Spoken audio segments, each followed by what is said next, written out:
کبھی تم نے سوچا ہے کچھ لوگ اپنی جگہ پر جڑ پکڑ لیتے ہیں درخت کی طرح، اور کچھ لوگ پرواز کرنا چاہتے ہیں صحرا کے پرندے کی طرح۔ سوال یہ ہے، کامیاب کون ہے، وہ جو جڑا رہا یا وہ جو اڑا؟ اقبال کے الفاظ میں ایک دن درخت نے صحرائی پرندے سے کہا، اے پرندے، اس رنگ و بو کی دنیا پر ظلم کی بنیاد رکھی گئی ہے، اگر مجھے بھی پر دیے جاتے تو یہ کائنات اور بھی خوبصورت ہوتی۔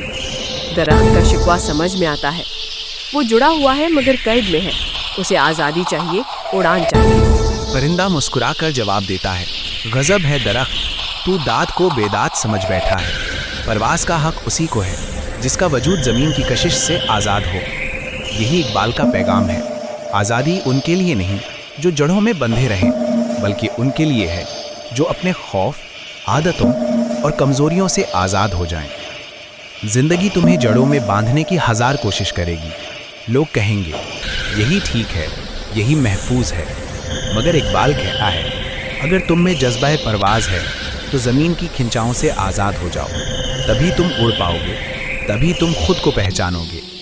اگر تم اقبال کی اس پرندے کی طرح زندگی میں پرواز چاہتے ہو تو آج سے خود سے ایک وعدہ کرو، میں جڑوں میں نہیں آسمان میں رہوں گا، میں قید میں نہیں اڑان میں جیوں گا۔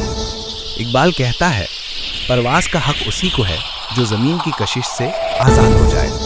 اب فیصلہ تمہارے ہاتھ میں ہے، تم چاہو تو درخت کی طرح اپنی جگہ جڑے رہو، محفوظ، مطمئن، مگر قید، یا پھر اس پرندے کی طرح اپنے خوف، اپنی کمزوریوں اور زمین کی کشش سے آزاد ہو جاؤ۔ زندگی تم سے صرف ایک چیز مانگتی ہے، ہمت۔ اٹھو، اڑو اور دنیا کو دکھاؤ کہ تم صرف جینے کے لیے پیدا نہیں ہوئے بلکہ پرواز کے لیے بنائے گئے ہو۔ اگر تم واقعی اقبال کے ماننے والے ہو تو آج سے زمین نہیں، آسمان تمہاری منزل ہو۔